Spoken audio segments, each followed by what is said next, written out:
The day seemed like just another one at that Chinese school, an ordinary place in a world that was basically like Earth but with a fantastical edge. No one had any idea that chaos was about to erupt. The teacher was there, reciting a poem by a master from the Tang dynasty, and the kids listened, half distracted. Everything was calm. Then the impossible happened. Without warning, without any sign at all, one of the boys in the classroom simply blacked out for a second. No one noticed. No one cared. But when he opened his eyes again, he was no longer the same. It was still him, but with the mind of someone else, someone far older and far more powerful. The boy, now carrying the consciousness of a master, was already reciting verses from memory. The awakened youth realized it immediately. He had gone back in time, trapped in the body of his student self. In his original era, he had been a legendary martial arts practitioner, almost a god. And now he was stuck there, with all his immortal emperor energy inside a kid's body. While the class went on,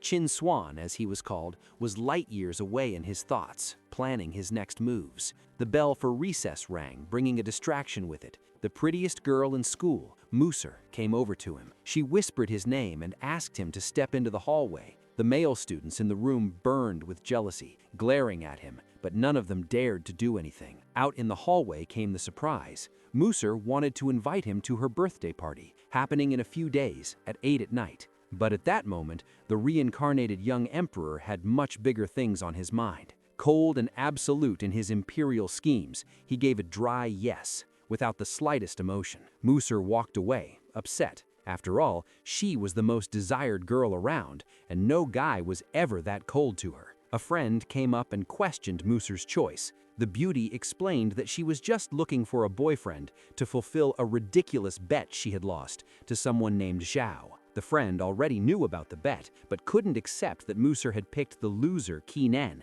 instead of someone like Wang Yahao. Chin Swan forgot about the girl instantly. That Friday night, he was already at Ming Sing Lake. The place had a weak aura, but it was enough for him to begin serious training. As currents of energy swirled around him, he performed the technique he called unshakable advance. His powerful mind reviewed the division of the universe into 8 levels of power: Yuji, Jingdong, Husen, Yuanjing, Wushu, Heidao, Da Cheng, and Due, each with 3 phases. The secret was to blend the energy of heaven and earth to strengthen the body, gaining more power, more magic, and eternal life. With the knowledge from his past life, Chin Swan managed to reach the first level, Yuji, 12 years earlier than before. In that previous life, lack of experience and naivety had ruined him, leading to his capture and the near destruction of his immortal body. This time, things would be different. But time was passing, and it was time to head home. On the way, Chin Swan ran into an elderly man and a companion. The old man spoke nostalgically about how the city had changed, saying that only Ming Sing Lake remained the same. The young emperor recognized it instantly. The man was a cultivator, but a very weak one. The slow steps, the fragile manner, it wasn't old age. It was the sign of a devastating injury. To Chin Swan, this was a golden opportunity. He had never seen cultivators in the area before. Without thinking twice, he blocked their path and bluntly asked about the old man's injuries. The elder was shocked. How could a boy know about his condition? Chin Swan, of course, ignored the question. He wasn't about to reveal anything. He went straight to the point, stating that he could help. When the young man tried to step closer, the elder's bodyguard, a man in a suit, reacted instantly, grabbing Chin Swan's arm with force. But the reincarnated emperor wasn't about to take that kind of disrespect. With a burst of energy and sheer presence, he shoved the man back.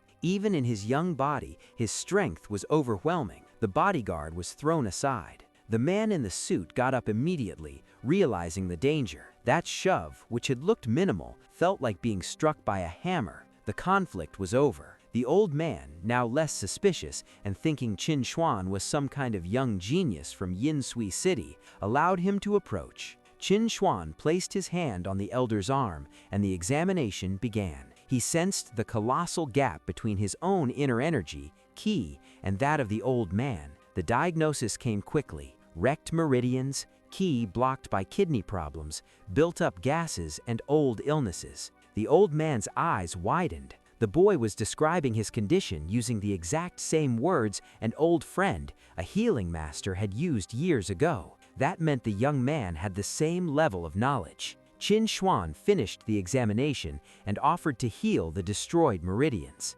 Everything the old man had heard and felt confirmed one thing: he was standing in front of the solution to his suffering. The young man calmly explained that the treatment required certain rare herbs and that before anything else, the location would need to be prepared. To avoid mistakes, he decided to organize everything into a simple shopping list, which made the atmosphere slightly tense. The elder, clearly uneasy, questioned whether that level of confidence made sense. After all, not even an old acquaintance had been able to contain the illness on his own. Results only came when the boy himself intervened with a legitimate method. Still, the young man's reaction did not change. Qi Huan kept a calm posture and asked an ironic question, hinting at whether the elder was considering acting behind his back. That was enough to confirm the suspicions. Without saying much, the old man pulled out a pen almost automatically. He stepped a few paces away and called the man who was with him, who turned out to be a close relative. He ordered him to fetch certain documents immediately. The younger man showed distrust, but was cut off by a sharp shout, making it clear this was not up for discussion. The order was reinforced coldly. His opinion carried no weight there. On top of that, he was directly warned not to show disrespect to the young man. Even annoyed, he gave in, bound by family hierarchy. Only after this brief confrontation did the elder ask the name of the one who might become his future healer. The boy answered plainly. The name sounded strange to the old man, who found it odd that there was no influential family in Jingyu with that surname. Shortly after, the documents arrived. The paper was handed to the young man, who began writing without hesitation, precisely listing every herb needed to treat the damaged meridian. When he returned the sheet, he explained that he had left a contact method at the top to make things easier once everything was gathered. With that settled, it was time to part ways. Night had already fallen, and the elder offered to take him home. The boy politely refused, choosing to go on his own. Inside the car, the younger relative finally asked who that young man was and whether he really deserved trust. The elder, named Mo Lao, took a while to answer, watching the city through the window. He said he hadn't expected to meet someone like that so soon after returning to Jingyu after 10 years. Still, he admitted that Xingguan had the potential to become an extraordinary practitioner. Meanwhile, in a tall building not far away, the light was still on in the apartment where the boy lived. Inside, two sisters were waiting. One was clearly anxious about the delay. The other seemed annoyed by all the fuss, thinking it was exaggerated. The more worried one disagreed, reminding her of the promise made to Sister Shu to take good care of Zan. The conversation went on until the sound of the door opening cut it short. In the next moment, the boy appeared in the hallway and announced out loud that he was home. The more reserved sister quickly told Heiju she was going to sleep and told her brother he didn't need to look after her that night. The other one couldn't hold back. She ran to him, hugged him, and complained about the delay, the worry, and everything that had gone through her mind. The boy felt awkward and tried to convince her that he was old enough to take care of himself. The faint blush on his face didn't go unnoticed, drawing an amused smile from his sister. Curious, she asked why he was late. The hero, however, smoothly dodged the subject, ending the conversation before it led to more explanations. He stepped closer to his sister, lowered his voice, and apologized for making her worry. The unexpected gesture left Heiju visibly embarrassed. As he took a few steps into the apartment, the boy paused for a moment and noticed something too obvious to ignore. It was already late. At that hour, she would normally be asleep. Without realizing it, he watched as the girl, flustered, murmured an apology, as if she had failed at something simple. The moment passed quickly, and the hero went straight to his room. As soon as he closed the door, his mood sank. Old memories surged back, especially the image of himself as a child. The past felt clearer than ever. His father, from the Xinling family, and his mother, Shening Chu, a professor in the finance department, had faced heavy resistance to be together. Even so, the man chose to marry an ordinary woman and cut ties with his own family, From there, he started building everything from scratch. While he struggled to earn money, the boy was left in the care of his older half-sister, Jeju. Over time, the child grew up carrying resentment toward his parents, a feeling that didn't disappear even after being reborn in the past. For a while, everything seemed stable. 3 years later, his mother became a major figure in the business world, amassing over 100 million in assets, while his father took leadership of the resistance in the city of Jinan. Both reached prominent positions, but that phase didn't last long. The memory made Xuan clench the object in his hand, recalling the mistake he made when confronting Chen Xiao, a slip that ended up destroying everything. Faced with the overwhelming power of the Chen family, years of his parents' effort were reduced to nothing. They not only lost everything they had, but were also permanently silenced. At the funeral, the Qinling family signed a document expelling Jin Wende from their lineage. The hero, still young, began to suffer constant humiliation and face enemies on all sides. Now, even without any emotional ties left, he had decided to follow a different path. One by one, he would face those responsible, both relatives from his father's side and the Chen family. If necessary, he wouldn't hesitate to go further, without any regret. The day after waking up with memories of a future that never came to exist, Xuan kept his cultivation routine at dawn. It wasn't clear whether he slept or simply meditated all night. Even so, the progress was undeniable. Using knowledge from a special map focused on strengthening the body, he advanced beyond expectations. The technique worked better than he imagined, providing a rare boost. He could already feel the energy flowing through his body, knowing he had reached the first level of physical ascension. Only then did he realize he had spent all that time without caring about his appearance. With the day beginning, he decided to go to the bathroom. As he walked in, he ran straight into one of his sisters, who immediately reacted with indignation at seeing him like that, demanding an explanation. Without losing his cool, the boy casually replied that he just intended to take a shower, as if it were the most obvious thing in the world. Embarrassed at running into her brother, the girl reacted on impulse and tried to kick him out of the bathroom, realizing he had gotten there before her. With no alternative, the boy gave in and stepped away. She stayed behind, satisfied with that small, silent victory. Sometime later, contact came from the elder's family. The requested herbs had already been purchased and gathered, and everything was ready for the next step. Chin Su was slightly surprised by how fast the process had been, though he showed no real shock. Without delay, he headed to the place where the patient was waiting, escorted along the way. The trip was short, and the destination proved imposing, the Yamin Imperial Mansion. As soon as they arrived, a guard opened the door and informed him that Lord Mo Lao was already inside, waiting. During the walk, the young man reflected on the elder's condition and also on the man who had accompanied him at their previous meeting. It was Mo Yun, a member of a secondary branch of the Mo family, assigned as both protector and assistant, always attentive to orders and details. Mo Lao, whose full name was Mo Seng Do, was an influential elder of the Mo family, lord of the province near Alinhai, and someone who held a high position. As soon as the hero entered the mansion, he was greeted almost at the door, with clear signs of warmth and respect. Without wasting time on formalities, Chin Su went straight to the point and asked about the preparation of the herbs and where they were stored. Mo Lao answered immediately, pointing to a large case beside him and confidently stating that everything was already there. After taking the proper container to store the ingredients, the hero explained that the next step would require an isolated room. The request caused no surprise. The elder simply nodded and gestured for the young man to follow him, leading him deeper into the mansion. Once they reached the reserved room,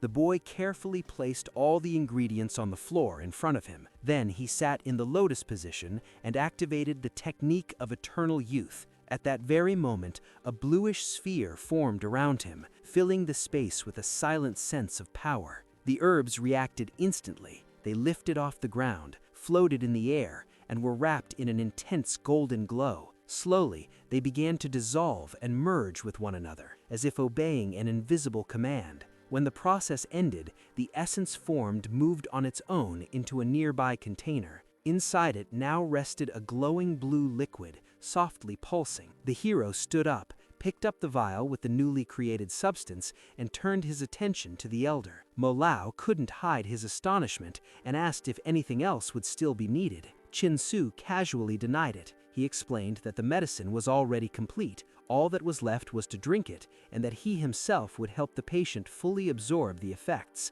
That left the old man even more incredulous. Healing his condition in such a short time seemed absurd, something not even renowned masters of potion making could achieve so efficiently. When the young man extended the container, he even asked whether Mo Lao truly trusted him. Mo Yun remained alert, ready to act on any order from the elder, but Mo Lao simply nodded, assuring him there was no problem at all. To him, Jin Huan's methods were nothing short of extraordinary. That was when a new presence made itself known. A dark-haired girl, wearing simple home clothes, approached and called the old man her grandfather. There was no doubt she was his granddaughter. Without hesitation, she took the container from the elder's hands and declared that he was being far too naive, claiming that the boy was suspicious. Mo Lao reacted immediately, grabbing his granddaughter's hand and carefully retrieving the vial, avoiding any accident. He then turned to her, Kinlin, and scolded her firmly, demanding respect for both the guest and himself.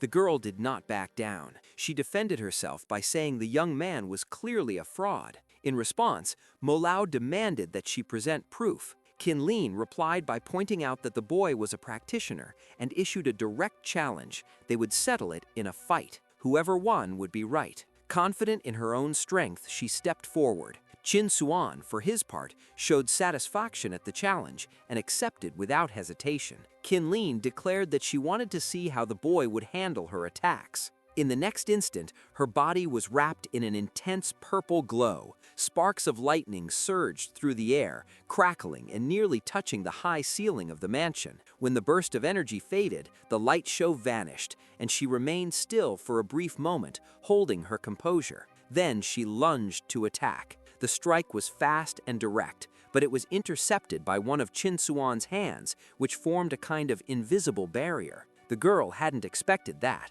A sharp pain shot through her arm, as if she had hit a steel plate. The hero then relaxed, closed his eyes for a moment, and coldly remarked that he saw no reason for such arrogance, since he sensed nothing special in her abilities. Those words were enough to ignite Kinlin's fury. She shouted in rage, accusing him of contempt and provocation. Jin Kunwan held his ground, determined not to be intimidated. With his finger wrapped in snow-white qi, he warned that he would defeat his opponent with ease. Mo Lao, watching the scene between his granddaughter and the guest, seemed to quickly grasp the young man's potential and cautioned his relative to act carefully. Without wasting time, the boy launched his attack, giving no chance to react. The energy around his finger intensified, leaving a thick trail of qi that shot straight towards his opponent's chest. Kinlin had no way to block or dodge it. The strike hit the center of her chest, delivering an immediate, critical impact. The force was so focused that it surged through her body towards her heart, causing intense, nearly paralyzing pain. Shock and disbelief showed in Kinlin's eyes, while Mo Yun and Mo Lao, watching from a distance, grew deeply worried. She dropped to her knees, unable to stay standing. Meanwhile, Shin Suan toyed with the white key in his hand, urging her to surrender. Mo Lao, the girl's grandfather, took the chance to ask the hero to be moderate with her, while also acknowledging the dangerous skill behind the attack he had just witnessed. After considering the young man's strength, the elder concluded that he could already be regarded as a master of inner power. With Mo Yan's help, Kinlian managed to stand and gave an awkward bow, acknowledging her defeat. Shin Suan, satisfied, asked whether she still considered him a fraud. Mo Lao answered immediately, stating that the boy was an exceptional practitioner and worthy of trust. With that, the duel came to an end. The old man bowed to the hero in apology, while Kinlian was escorted out of the room by Mo Yan. Mo Lao then began taking the medicine prepared by the young man. Drinking the entire blue liquid in one go, the elder sat on the floor as instructed. His body became wrapped in a searing mist, while the boy's hand, covered in blue qi, guided the energy through him, helping him fully absorb the medicine. A storm of energy filled the room, as if fire and cold were clashing. Gradually, the flames around the old man turned a deep blue, revealing that Shin Suan had not only healed internal injuries, but also expanded the meridians. When the process ended, Malao expressed deep gratitude, promising never to forget the hero's generosity. Shin Suan calmly explained that full recovery would require a few days of rest, bringing the treatment to a safe and efficient close. The elder then asked a question. Carefully analyzing the effects of the medicine, Malao's energy had been deeply affected, exposing flaws in his own cultivation methods. He was already used to being surprised by the exceptional strength and skill of the young man, yet it still impressed him. Shin Suan's profound knowledge, built through countless past achievements, allowed him to identify and correct weaknesses, and he now offered to help the elder improve his techniques. Malao couldn't help but smile and accepted enthusiastically, grateful for the offer. He assured the young man he would do anything asked, eager to repay Shin Suan's generosity. The hero settled comfortably on the sofa, refusing any favors from the Mo family. He suggested that the elder sit as well so they could calmly discuss cultivation levels. Malao explained that in China, martial arts had developed over centuries into 4 main levels: Neijin, Neili, Xiantian, and Dixian, the last being the true celestial level. The young man compared each detail with his own system and concluded that he was roughly at the intermediate stage of Neijin, though his strength and experience already matched a complete fighter at that level. After reflecting on everything, he stood up, ready to leave. Kinlian mentioned she still had tasks to handle, and since it was late, it was time to part ways. Shin Suan left, while everyone in the mansion remained deep in thought about the day's events. It had been filled with surprises and displays of power. Later, part of the Mo family, including Qin Lian and Yun Yu Lao, gathered in the hall. Yun Yu Lao warned the younger members about the visitor's true capability, comparing him to a dragon hidden beneath an unremarkable shell. Mo Lao then instructed his longtime assistant to hand over all Mo family businesses in Jingsui to Shin Suan. He also decided to gift the young man the mansion keys and all related documents. Shortly after, Shin Suan was tasked with handling formalities related to property transfers, including the Han Sui Palace, the Tika Bar, and the key to the Pearl of the Moon Sea. The boy showed some dissatisfaction with the bureaucracy, while Mo Yun, responsible for delivering the news, broke into a cold sweat, clearly uneasy. At first, he hesitated, but Shin Suan quickly noticed the man's posture and chose to accept, taking responsibility for reviewing all documents and handling the necessary procedures. Later that same afternoon, at one of the family's facilities, unexpected activity began to unfold. Yu Jun Swan was intensely debating the transfer of properties to someone no one knew. Chu Mei asked Long Ge what Mo Yun thought about the situation, especially how so many businesses could be handed to an unknown boy. The man, accompanied by 2 girls, replied that there was no cause for concern and, inwardly, had already begun forming plans to deal with the issue. Suddenly, Jan Ju entered the room, bringing the news that Yun Yi had arrived with a young man. Surprised, Long Ge dismissed the 2 companions and prepared to receive the unexpected visit. Right at start, as the new authorities began their routine, the visitor appeared with an escort, standing up quickly. Long Ge demanded, in a firm tone, to know the child's whereabouts. Before anyone could answer, Shin Suan stepped forward, revealing that he was already there. Keeping his composure, Long Ge greeted the young man, noting to himself that the new leader still seemed slow to grasp the situation. At the same time, he acted rudely and disrespectfully, following local customs, which led Mo Yun to intervene. Before he could argue, the hero took control of the situation, relying on local authority. The conversation quickly became more direct. Mo Long Ge did not hide his dissatisfaction with Mo Lao's decision to transfer Yu Jun Company to that young man, voicing his complaints bluntly and firmly. The conflict escalated, and Shin Suan responded coldly, saying he didn't need to control the business, only a subordinate to help manage Jin Sui. Feeling insulted, Jan Ju chose to strike back with brute force, unaware of the hero's true power. The blow was stopped with ease. Quan took advantage of his opponent's imbalance and delivered a precise counterattack,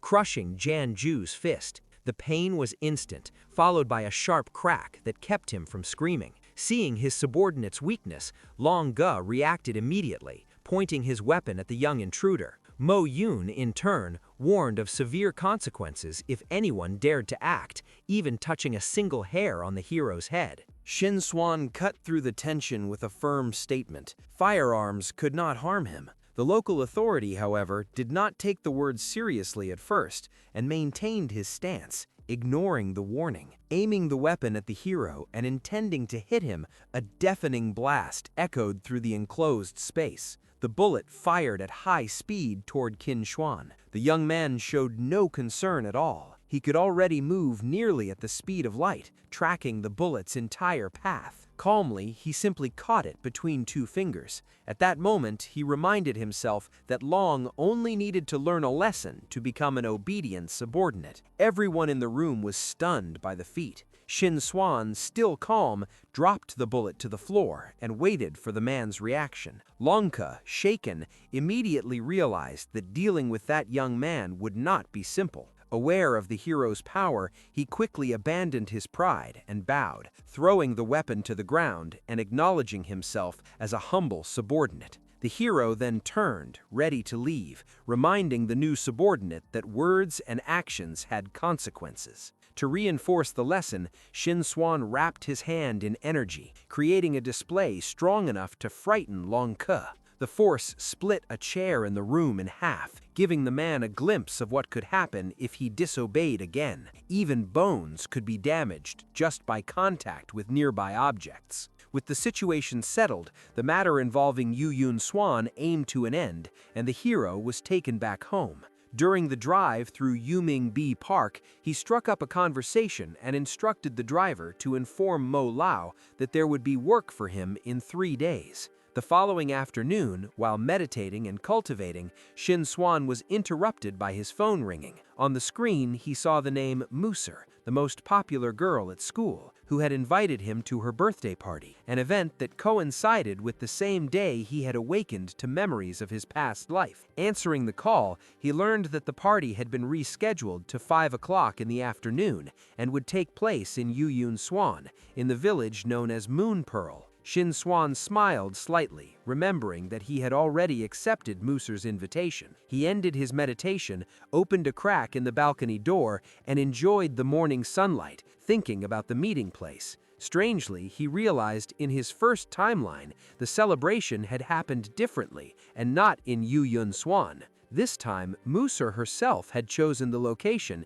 instead of some random hotel. The hero clearly recalled the past event and noticed how vivid his memory had become. News that something had ended caught him off guard, bringing a mix of shock and disbelief, while Muser waited naturally for his reaction. The hero remained silent. Frustrated, Long Ge looked away, feeling no satisfaction. Other hotel guests nearby overheard the scene and couldn't hold back their laughter. Shin Swan felt a surge of anger as unpleasant memories resurfaced, but he restrained himself, gripping the phone tightly without crushing it. Meanwhile, the girl on his mind was preparing for the upcoming party. Muser, accompanied by her friend Zhe Yaoyu, was in a small shop picking out clothes. Just like at school, Zhao Yu didn't hold back her negative opinion of the hero, judging him unworthy and greedy, someone who had gotten involved with a pretty girl because of a misunderstanding. She insisted that such shallowness should have been obvious long ago. Muser herself seemed to agree,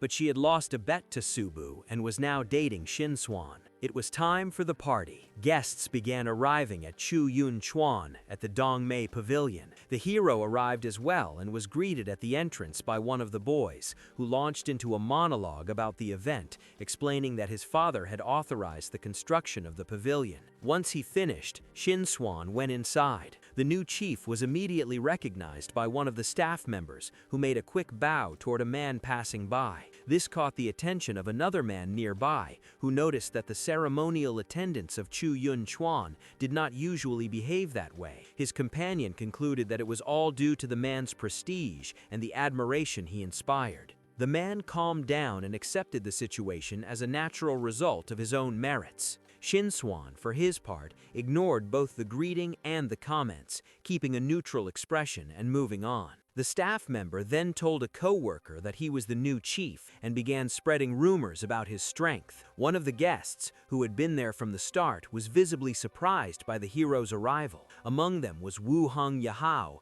the same boy Zhao Yu considered the best match for Muser. He wondered about the identity of Shin Suan's companion, who was Hanwei. Nearby, the most beautiful girl in the school recognized Hanwei as the president of King Shan Construction. One of the men in the group, noticing the situation, approached the entrance and provocatively greeted Shin Suan, calling him lazy. Another boy quickly stepped in and defused the situation. He shouted, and before long managed to restore order in the pavilion. Tempers cooled, and he decided to let everyone enjoy the party without interruptions, waiting to see what the night would bring. The young man who had shouted, named Lei Feng, felt slightly awkward around Muser, but quickly covered it up, joking that he had only exchanged a few words with her boyfriend and correctly predicted his reaction. Meanwhile, the hero remained detached from the commotion around him, keeping his focus on Xiao Yu, the only person who had never mocked him in the past. She, in turn, chose to focus on reading rather than talking. When Shin Suan approached,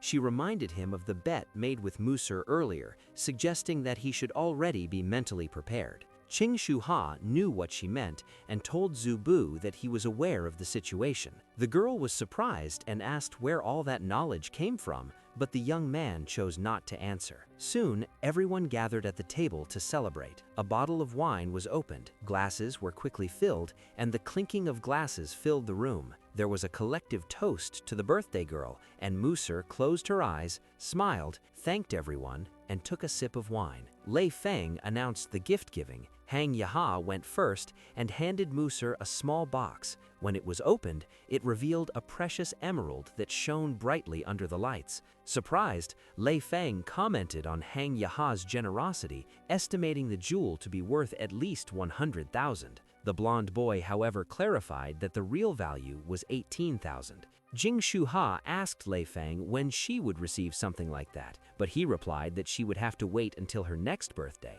Then attention turned to Shin Suan and his gift, which was assumed to be expensive since he was Muser's boyfriend. However, the hero remained indifferent to the teasing from Lei Feng and Hang Yaha, completely ignoring the jokes. Swirling the wine in his glass and savoring the taste, he kept absolute silence. Unable to deal with Shin Suan's indifference, Lei Feng called out Muser's mame to get her attention. He then pulled an envelope from his pocket and handed it to the birthday girl as his gift. Jokes immediately started around the table. Someone suggested that Lei Feng himself deliver the envelope, and Muser laughed, wondering if it might be a check or a funny letter. Soon, everyone settled down, and the birthday girl asked for silence before stepping away briefly. Meanwhile, Zhu Bu noticed that Shin Suan remained unaffected by the teasing and the noise around him. A restaurant staff member then approached the table and quickly recognized the hero as the new chief. She brought 5 bottles of wine as a gift from Yuyun Xuan,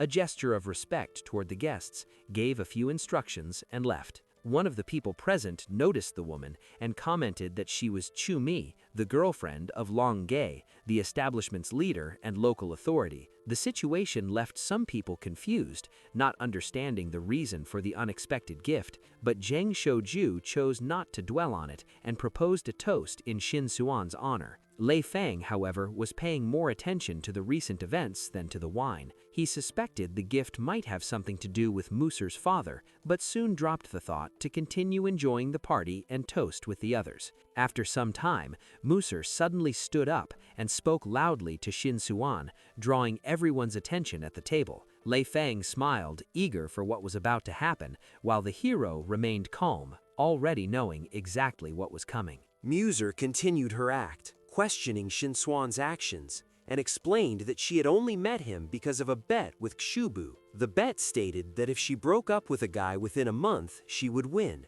If he broke up with her, she would lose. A curious but clear condition. With a bright smile, the girl announced that she had won the bet. Shin Suan simply watched, reflecting on how the relationship had begun as something almost playful. Unlike the first time, he now carried experience and confidence, fully aware of how everything would unfold, remaining calm and attentive. Shin Suan stayed absolutely composed. Muser, however, pressed on without restraint, reminding everyone that without her intervention, he would never have entered Yun Xuanju, and that she had the full support of Ji Xiao and Lei Feng throughout the whole process. She added that Xin Xuan had done a lot for her over 2 years, but that their paths now diverged, coming from completely different worlds. To everyone's surprise, the hero looked at his ex-girlfriend and calmly asked whether she was certain about ending things. Muser swirled the wine in her glass, took a deep breath, and decided to open her gift first,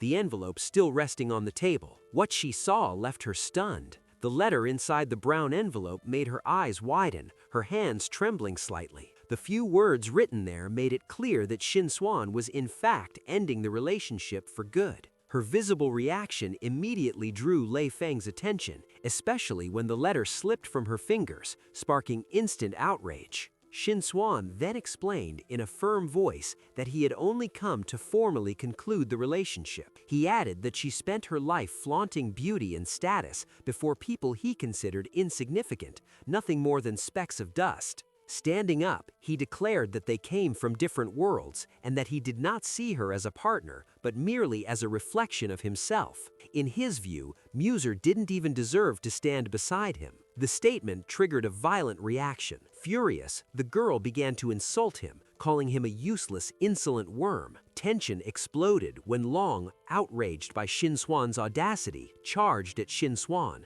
The boy barely had time to react before taking a brutal punch to the jaw, losing teeth, spitting blood, and rupturing capillaries in his eyes. The other young people at the gathering were left in shock, unsure how to respond. At least one tried to attack Xin Xuan from behind, aiming for his neck, but the hero moved with lightning speed and countered with a precise kick straight between the attacker's legs, knocking him out instantly. All of this required almost no effort from the young cultivator. After briefly displaying his strength, he casually adjusted his tie, as if showing off. The noise drew the staff's attention, and moments later, Long Gai stormed into the pavilion alongside Chu Mei and other members of the group. Li Feng, convinced that everyone was on his side, began accusing the hero and demanded that he be expelled immediately. However, the butler of Yu Yun Xuan recognized the new master and quickly calmed the situation, realizing this was far from ordinary. Before long,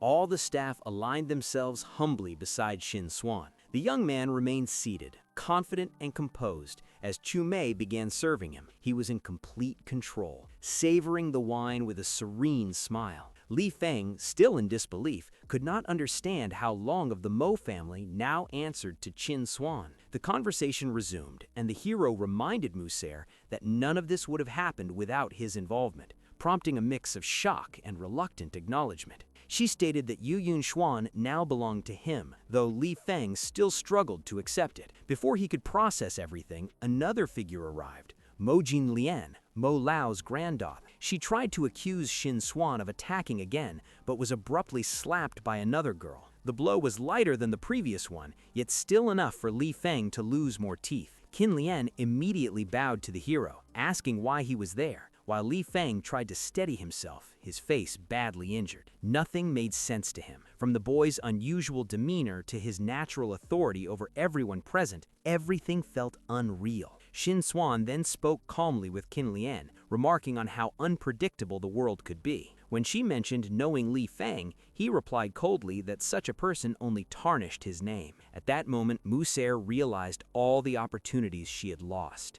She fell to her knees, filled with regret for not having been Xin Xuan's true partner or behaved better. The hero, watching her without emotion, thought that she meant nothing to him. He adjusted his tie once more, stood up, and calmly left the pavilion. The next day, Xin Xuan went to school, checked in, and attended his classes. During one lesson, his attention was caught by a student sitting behind him. He chose to ignore it at first, but the other person eventually called his name. Reluctantly, Xin Xuan turned to face them. The student followed him, curious, and asked what he wanted. Having heard rumors about the breakup with Muser and thinking she might have offended him, she tried to cheer him up, suggesting they take a walk that night. Xin Xuan immediately replied that he was not upset about the previous day's events, but noticing her persistence, he decided the walk would indeed happen. Before they could say more, the school bell rang, signaling the end of class and the start of recess. Footsteps echoed through the corridors as students dispersed toward their next classrooms.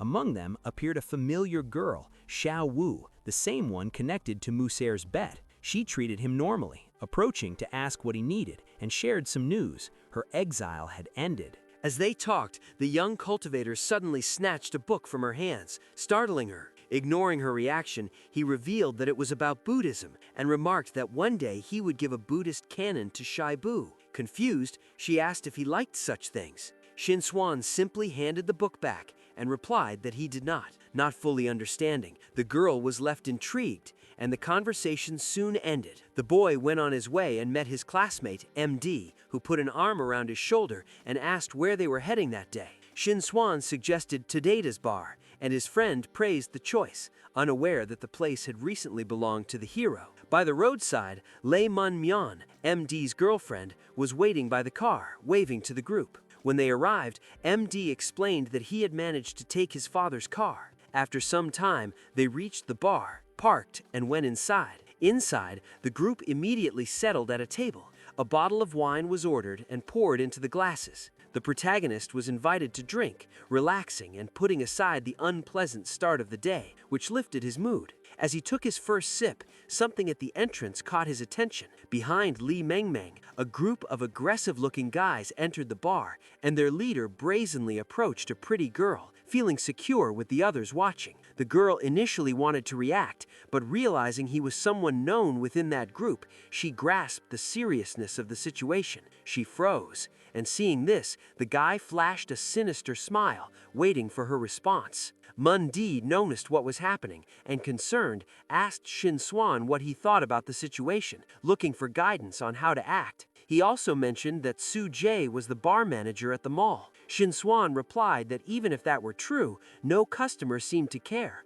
and neither did he. Mun-Di partially agreed, but pointed out an important detail. Ku Jae had an older sister, Chu Mei, who was dating the local public official, Long Galei. However, the situation shifted abruptly. The group's attention suddenly turned to another girl in the bar, even more beautiful, Su Yun Yue. She drank calmly, unaware of the commotion, while Shin Swan watched every movement, alert to everything around him, his gaze fixed on a curious detail, a necklace around her neck, wrapped in small K-shaped energy whirlwinds. Recognizing the stone immediately as a soul crystal, Shin Swan was surprised to see something so rare there. Meanwhile, the aggressive guys began to surround her, making Su Yun blush and show tension mixed with fear. Ku Jae tried to intervene, lifting her chin and offering protection, but Su Yun refused and reacted firmly, pushing him away and grabbing his hand, demanding to be left alone. Shin Suan assessed the situation and, interested in the Soul Stone, decided to step in, making it clear that the girl should stay calm. Kuya's men, aware of the hero's authority, approached Shin Suan's table, making Mendale and Merm nervous as they tried to ease the tension. Confident that a fight was coming, the attackers loosened up and prepared to strike,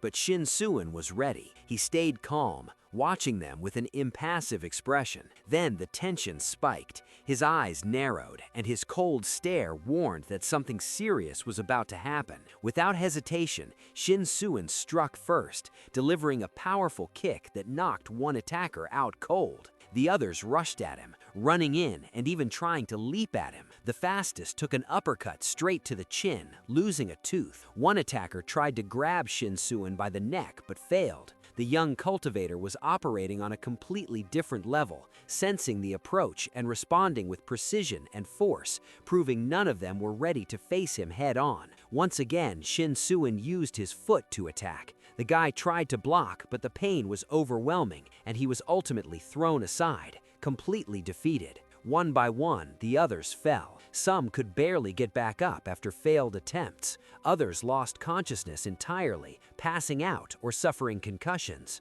In a short time, the bar was wrecked. Bodies scattered across the floor, tables smashed, bottles and glass shards everywhere, walls cracked with deep fractures. The crowd watched with mixed emotions. Mun-Di and Li Mun could not believe the hero's skill. Su Yun-Ye looked at him with admiration, while some random guy shouted excitedly, admitting he really knew how to fight. Kuye, furious, kicked one of the fallen men, calling them all trash. He warned that the hero would not get away with such blatant moves and that he would take action. Shinsuin ignored the provocation. He understood that Kuyi should not merely stay behind the girl, kneeling and begging for forgiveness, an act that would only fuel the enemy's anger. Suddenly, rapid footsteps echoed through the bar. Kuyi's reinforcements arrived, this time in greater numbers and armed with bats, iron bars, and pipes. The leader, wearing a cruel smile, ordered them to deface the hero's image on the walls.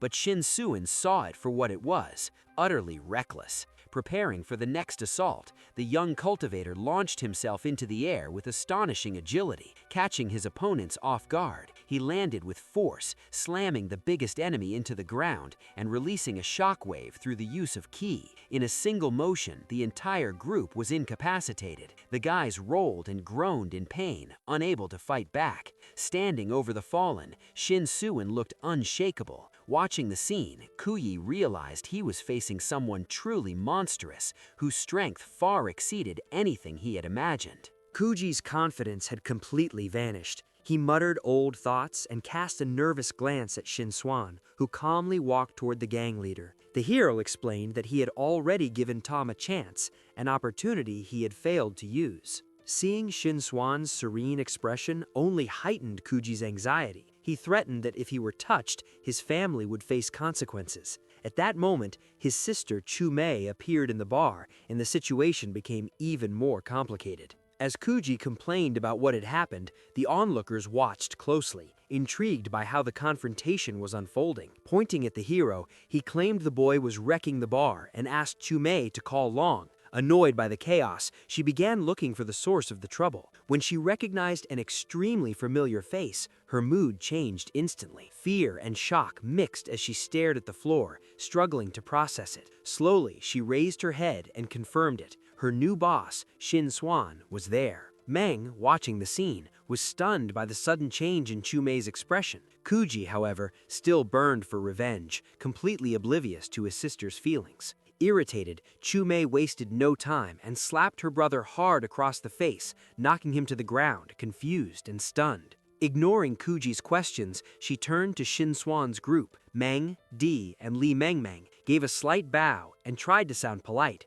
She asked how the hero had found time to visit the bar, but Shin-Swan, with no patience for distractions, shouted at her to get out, making his displeasure clear. The spectators who had been enjoying the display of power were shocked. Few knew Shin-Swan's true strength, and even fewer expected him to treat an influential young woman so harshly. Though furious, Chu-Mei obeyed silently, going against her brother. Kuji finally got up from the floor, but Chu-Mei immediately threatened him, ordering him to kneel or die. Confused, Kuji followed his older sister's harsh command at once, while Meng Day and Li Mengmeng watched in disbelief, unable to process what they were seeing. The scene felt surreal, as if they were trapped in a dream. Shin-Swan was not satisfied with Kuji's obedience alone. He stepped closer to Chu-Mei and made it clear that he did not want to see her brother causing trouble in that bar again. Still trembling, she gave in, allowing the young cultivator to take Kuji outside without resistance. With the situation under control, Shin-Swan approached Su Yuan Yue, the girl he had saved,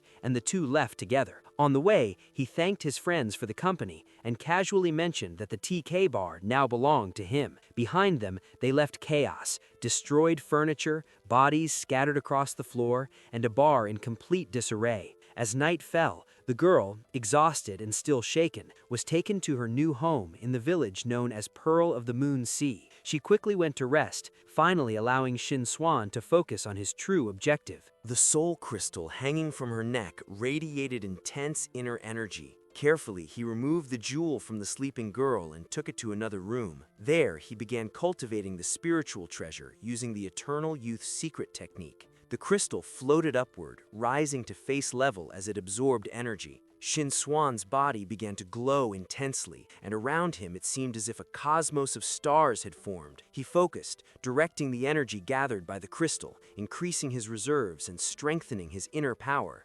GC energy circulated faster, expanding his strength. Over time, the space around him seemed to expand, reflecting the growth of his power. When he finally opened his eyes, he felt a strange sense of happiness and harmony with himself and the world around him. Satisfied with the result, Shin Swan realized there was still unused energy, enough to continue cultivating. Carefully, he resumed the technique, guiding it differently to avoid overloading his already tired body. He took a deep breath, knowing that further tempering his body would bring intense pain, but also understanding that strength demanded sacrifice, something humanity could endure with determination. The cost of power was visible on the hero's body. A low whistle escaped his lips as he felt every fiber of his being transform. Veins bulged beneath his skin, muscles expanded, and the flow of ki and blood surged, coursing through every part of his body with growing intensity. Energy radiated from his heart,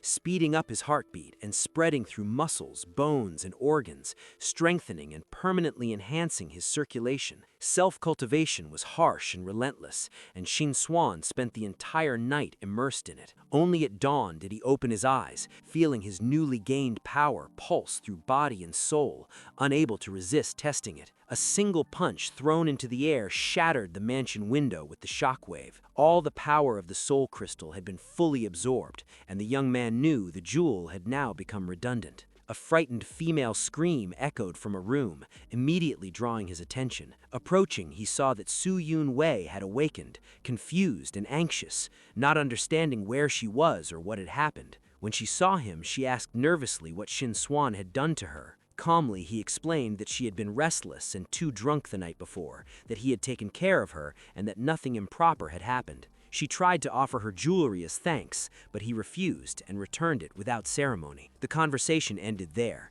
and Shin Swan headed for the exit, saying he was going to class and leaving the girl alone. Su Yunyue's sister, irritated and confused, tried to stop the hero, but he completely ignored her shouting. Frustrated, she clenched her fists, determined to learn more about that enigmatic man. At that moment, her phone rang, distracting her. When she saw the caller ID, her mood improved. She answered immediately, asking the person to come to her house to keep her company. For now, the matter ended there. The next day, Shin Swan called Mo Lao to inform him that the adjustment to the cultivation technique was complete. The old master, impressed by the young man's speed and talent, expressed great respect and gratitude. He promised to visit the village soon, and the visit took place shortly afterward. Without wasting time on formalities, Shin Swan presented the book containing the revised technique and explained its details. As Mo Lao received the manuscript, he showed deep respect, carefully observing every gesture and word of the young cultivator. She then informed the young cultivator about an auction of ritual items scheduled for that day and suggested they go together. Without hesitation, Shin Swan agreed, and in less than a minute they were on their way by car. Their destination was Kingsway Villa, which they reached shortly after. The event had not yet begun, and a brief conversation followed. Mo Lao advised Shin Swan to relax and enjoy some wine for the time being, but the boy quickly grew bored after just one glass. Suddenly, a familiar figure caught his attention, Xiao Bu, dressed elegantly and carrying the same book she usually brought to school. Shin Swan noticed the detail and asked if she had other jobs. She said no. With her were a friend and a young man named Lu Yunfang, who was also watching the hero closely. Shin Swan promised Xiao Bu a new book the next day. One of the girl's friends asked whether he understood Buddhism, hoping it might help her choose a suitable occupation, but the young man admitted he knew nothing about it, just as at school. Xiao Yu, noticing the situation, asked her friend not to pay him any attention. Xiao Bu tried to calm her sister, while Shin Swan remained indifferent. Lu Yunfang joined the conversation, asking how the hero had managed to enter Kingsway Villa. He assumed someone like Shin Swan might have climbed over the fence, but the young man simply sipped his wine and said he had been invited. Among the group, Huang Xiaoyu showed suspicion and asked who he really was. Even so, no one in the group took Shin Swan seriously, threatening him if he stayed. Nearby, several elders were quietly talking among themselves. Rosu Hai noticed movement among the guests, while others outside commented about one elder's grandson arguing with someone. The old man remained calm, sipping tea, and attributing it to youthful behavior. Another elder agreed, pointing out that the Lu family held more than half the market shares, and few would dare challenge them. Lu Seno, pleased by the praise of his family, spoke about the influence of his disciples. The conversation continued calmly around the teacups. Meanwhile, no one wanted to interrupt the discussions, but they decided to send Zhang to deal with the emerging issues. At that moment, a group of troublemakers began to approach,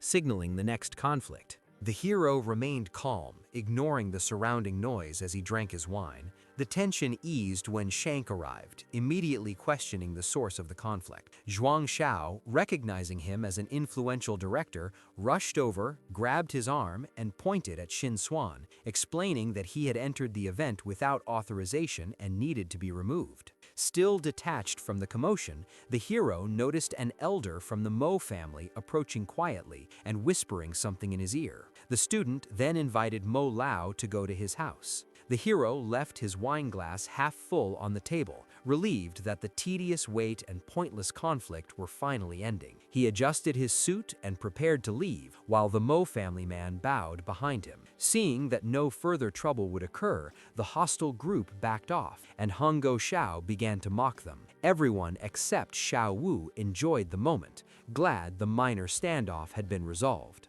A girl who had not been involved overheard the Mo family messenger's words and began to wonder about the connection between them and Shin Swan. Soon after, the hero met with Mo Lao, who introduced him to Li Wengtao, a feng shui master. The old man explained that the items to be auctioned belonged to a certain gentleman, but his efforts to organize the environment had gone unrecognized. The hero remained silent, observing everything as Li Wengtao quietly stepped away. The silence was broken by the sound of footsteps as an older man appeared accompanied by two young people. At the center was Wu Shang, head of the Wu family, and Shin Swan began instructing Xin Lian. Next, Loa Siu Hai and Lu Shanggen, leaders of the Lu clans, were introduced. As usual, the elders exchanged traditional greetings and brief conversations, with surprise and curiosity visible on some faces. Qin Lian, Mo Lao's granddaughter, stood beside a quiet boy, but the surprises were not over.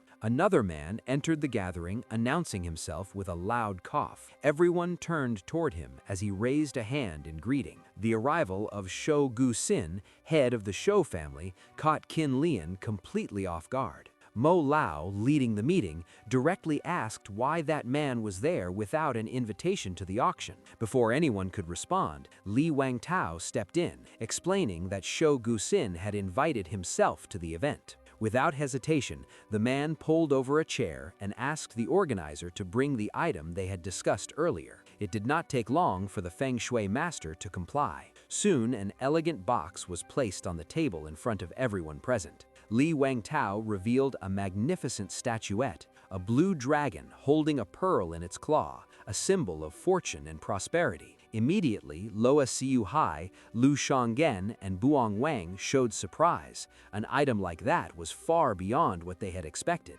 Even Shou Gu Xin could not hide his excitement, declaring it a masterpiece he intended to take on the spot. The organizer, however, asked for calm, reminding everyone that many other valuable items were still to come in the auction. A cloth was removed, revealing more pieces, a lucky toad, and two ornaments bearing the yin-yang symbol. The auction finally seemed to begin, and Mo Lao asked Shiwan if any item had caught his attention. The hero opened his eyes for a few seconds, examined the objects, then closed them again, clearly uninterested. To him, all of it was useless. Li Wengtao was visibly irritated by the dismissal, while Shou Gu Xin laughed at the young man's boldness, acknowledging that Mo Lao had brought him precisely because he was unusual. Mo Lao, in turn, commented on his own talent for identifying such uncommon individuals, ending the informal exchange. Shou Gu Xin then turned back to the auction, declaring that he was willing to buy back every item presented. The elders present, Lu Shanggang, Lo Su Hai, and Wu Shang, reacted with surprise, all asking at once what he meant by that. Shou Gu Xin remained firm and threatening, as if daring anyone to compete with him. A heavy silence settled over the table, thick with tension. Mo Lao, who had no real interest in the lots, tried to ease the situation by suggesting that each person choose one or two items. Xin Chuan interrupted, repeating that everything there was worthless junk and saying that if Shou Gu Xin wanted it all, he could take it without any issue. His words left the elders speechless, shocked by the sheer audacity. Xiao Guxin, pleased with the reaction, laughed and tried to lighten the mood, while the auction organizer expressed his frustration, insisting that the hero should respect those pieces as artifacts of incredible power. Then, Molao decided to trust the benefactor who had helped him and offered to buy everything from Xiao Guxin. The other elders were stunned, surprised to see someone place such faith in the words of an unknown young man. Li Wangtao, on the other hand, clenched his teeth and vowed to report every detail of that meeting to a certain leader before returning to discuss the terms of the deal. The prospective buyer was informed that the total value of all the items amounted to 50 million ton. He agreed immediately, satisfied with the deal, and ordered his servant to bring the money while he began collecting the goods. Suddenly, the hero interrupted, telling them to wait. Shiwan's unexpected move caught everyone off guard, and even Molao seemed surprised. The young cultivator, accustomed to the hero's eccentricities of behavior, simply watched in silence, allowing the others to recover from their shock. Xiao Guxin frowned and asked if the boy had something to say. The apprentice, recalling that he had called the items worthless, questioned whether it was not ridiculous to spend so much money on something so trivial. The buyer grew irritated at being challenged without proper respect. Noticing the boy's boldness, he warned him to be more careful. Li Wangtao, tired of seeing his creations repeatedly dismissed, suggested that the hero demonstrate how he truly evaluated the objects. The young cultivator extended his hand and pointed at the statue. The moment he touched it, something unexpected happened. A kind of barrier formed around the object, and a bright light flashed at the point of contact. Shiwan completed his task flawlessly, doing so with an almost cheerful ease. Everyone in the room focused on the result. Xiao Guxin immediately sensed the change and was unpleasantly surprised to find that the aura of power surrounding the dragon had vanished. Lu Shangang, La Suhai, Buong, and the others were also stunned, especially by the dragon's transformation, now black in color. The auction organizer, however, was more angry than shocked, accusing the young man of ruining his goods. Quan replied calmly, explaining that he had merely removed the external enchantment, restoring the items to their true form. The Feng Shui master tried to find an excuse, but failed. Unintimidated, he turned to the hero and insulted him, accusing him of damaging his business. In response, the man gathered his ki and surrounded himself with energy, declaring that he would show the boy the true art of Feng Shui. Dense clouds formed in the sky, cut through by violent lightning. Molao was horrified to realize it was a lethal technique involving wind and water. Furious and alarmed, the old man began threatening Li Wangtao, warning that if he did not stop, he would face serious consequences. But the man's rage was too intense to pull back. He could hardly wait to see the insolent boy defeated. In the next instant, a concentrated bolt of lightning fell straight from the sky, striking the hero. Tension seized everyone.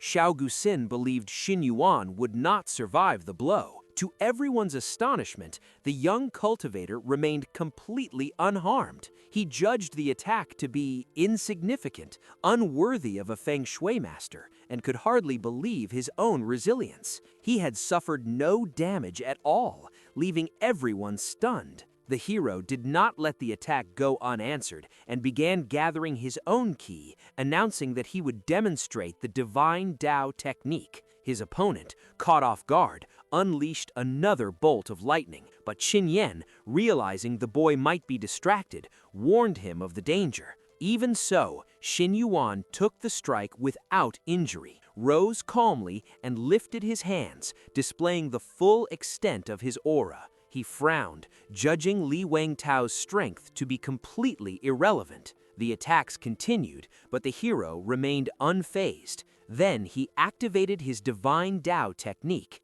A magical pattern appeared behind him, revealing the spectral silhouette of a Chinese dragon wrapped in lightning energy. The sight alone was enough to paralyze the Feng Shui master, who was overwhelmed with fear. The dragon surged forward, opening its mouth as if it were about to strike, drawing dangerously close to the enemy's face. It stopped just in time, merely studying him, displaying rows of sharp teeth and a twisting tongue. Satisfied with Li Wangtao's reaction, the hero let out a soft chuckle and withdrew the creature's support. The dragon vanished almost instantly, and the auction organizer collapsed backwards, drenched in cold sweat as he struggled to regain control. Xin Yuan had won the battle decisively, leaving everyone present in complete silence, stunned by what they had witnessed. Seconds later, the young man turned to the feng shui master, stating that his technique had been defeated and offering to demonstrate something even more impressive. Acknowledging the boy's superiority,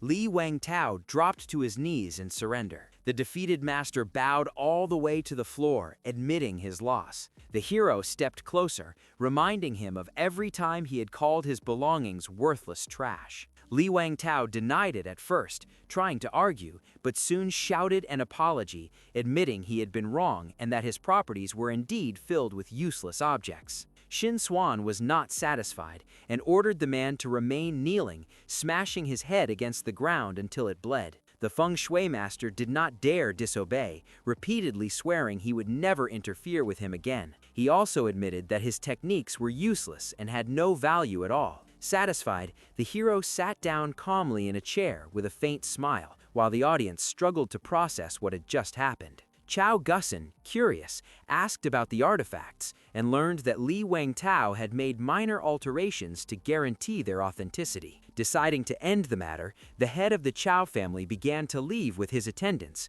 but Xin Xuan reminded him that he had promised to buy the lots for $50 million.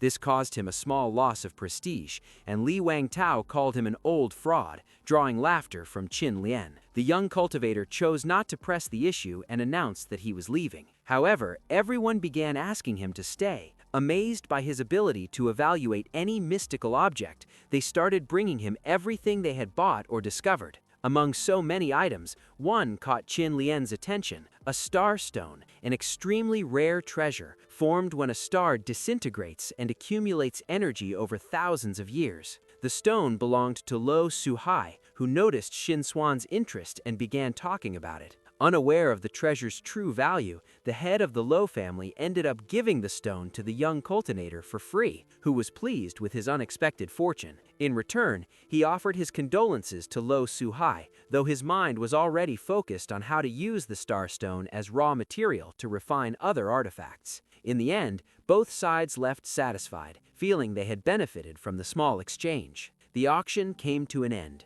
A few days later, the hero returned to school. During a break, Xiao Yusun unexpectedly appeared in his classroom and asked him to talk outside. The girl was curious about where the boy had gotten the book he had recently sent her. She excitedly commented that it was far better than anything she had ever read before. The writing was clearer and more detailed, and she asked again about its origin. Xin Xuan simply pointed to his own head, indicating that the source was there, pleased that she had enjoyed it. The young student then ended the conversation and said goodbye. As they walked down the hallway, the girl watched him with a bright smile, and other students noticed the scene as well. Soon, rumors began spreading through the school about a possible romance between them. The protagonist's friend, Myung Di, quickly decided to find out if the story was true. He remarked that Xin Xuan was lucky since Xiaoyu was really beautiful, but the hero denied any romantic involvement, leaning back with a faint smile and saying they were not a good match. Myung Di comforted him, saying he would still find his soulmate. As time passed, the school entered its vacation period, and Xiaoyu returned to Xin Xuan's class. She tried to return the book, but the boy refused, explaining that he did not need to accept gifts from someone who was not a friend. He added that just because he had written the book himself did not mean it had any special value. At that moment, a new figure joined the conversation, Lu Yunfan, an irritated boy who demanded that she step away. Nearby students were surprised that Shin Swan seemed unaware of the girl's interest in him. Lu Yunfan claimed to be Xia Yu's friend while she watched anxiously, but the young cultivator merely smiled, making it clear that the boy had no authority over the situation. His interference annoyed the girl, but Vinan stepped in, explaining that Lu Yunfan could do nothing even if he tried. He took her hand and led her away, while the students looked on, stunned by the hero's boldness. Shin Swan and Xia Yu walked quickly, and she was unsure how to react. Once they were farther away, the hero stopped, apologized, and casually added that he did not regret what he had done. The conversation and the brief incident left Xia Yu smiling, slightly embarrassed. Before leaving, Shin Swan returned to the original subject, leaving the book with her as an apology for the recent events. He stepped away once again, indifferent, while she watched him, wondering how many surprises he might still bring.